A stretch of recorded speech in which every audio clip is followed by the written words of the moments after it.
రెండు సిమెంట్ కంపెనీల అక్రమ మైనింగ్ గుట్టురట్టయింది. ఆ కంపెనీలను కాపాడేందుకు కాంగ్రెస్ ప్రభుత్వం ఈ టెండర్లలో చేసిన భాగోతం బయటపడింది.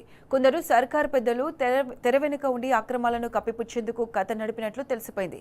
కనీసం చారిత్రక నిర్మాణాలను కాపాడాలనే అంశాన్ని సైతం అధికారులు గాలి కుదిలినట్లు స్పష్టమవుతుంది.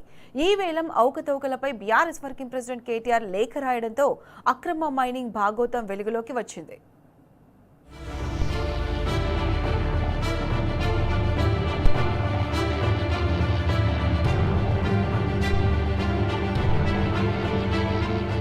సూర్యాపేట జిల్లాలో ప్రభుత్వం సున్నపురాయి మైనింగ్ లీజ్ ఈ వేలంలో కంపార్ట్మెంట్ల నెంబర్లు ఇవ్వకుండా ఈ టెండర్ల ప్రక్రియను నిర్వహించడం వెనుక ఉన్న గూడుపుటాని ఎట్టకేలకు ఆధారాలతో సహా బయటకొచ్చింది.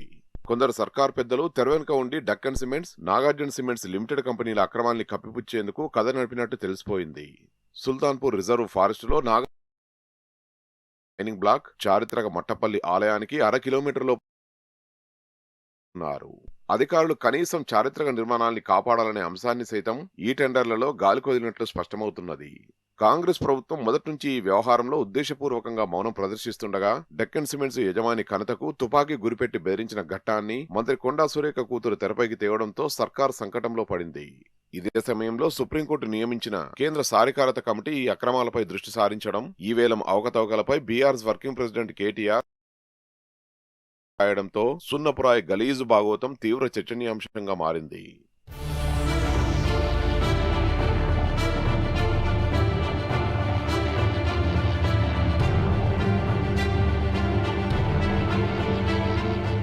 రాష్ట్ర గనుల శాఖ సూర్యాపేట జిల్లాలోని సైదుల్నామా రిజర్వ్ ఫారెస్టులో 2024 ఆగస్టులో చేపట్టిన 3 బ్లాకుల సున్నపురాయి లీజు ఈ వేలంలో అడుగడుగున అక్రమాలు జరిగినట్టు మొదటి నుంచి ఆరోపణలున్నాయి.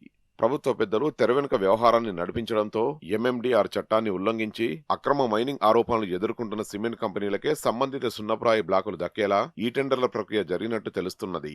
అటవీ శాఖ మ్యాపు, గనుల శాఖ పేర్కొంటున్న కార్నర్ పాయింట్లను విశ్లేషిస్తే ఈ వేలంలో జరిగిన అక్రమాలు కళ్లకు కట్టినట్లుగా అర్థమవుతున్నాయి.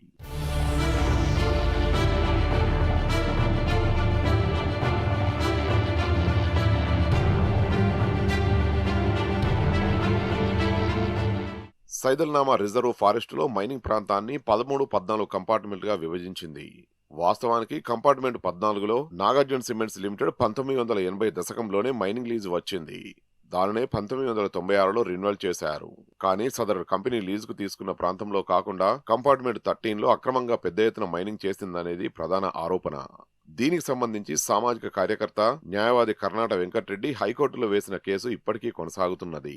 ఇటీవల సుప్రీంకోర్టు నియమించిన కేంద్ర సాధికారత కమిటీకి కూడా ఫిర్యాదు చేశారు. ఆ విచారణ కూడా పురోగతిలో ఉన్నది.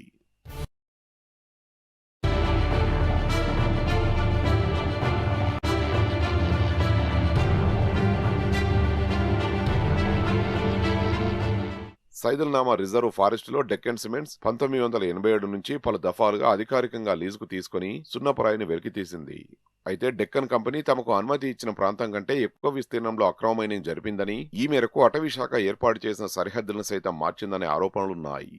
ఈ మేరకు ఇంజనీర్ పసుపులేటి సురేష్ బాబు హైకోర్టులో కేసు వేయడంతో పాటు కేంద్ర సాధికారత కమిటీకి కూడా ఫిర్యాదు చేశారు.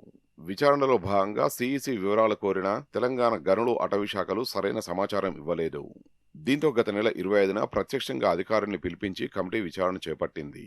ఈ సందర్భంగా ఫిర్యాదుదారు సమక్షంలో ఫీల్డ్ ఎంక్వైరీ చేయించాలని అధికారుల్ని ఆదేశించారు.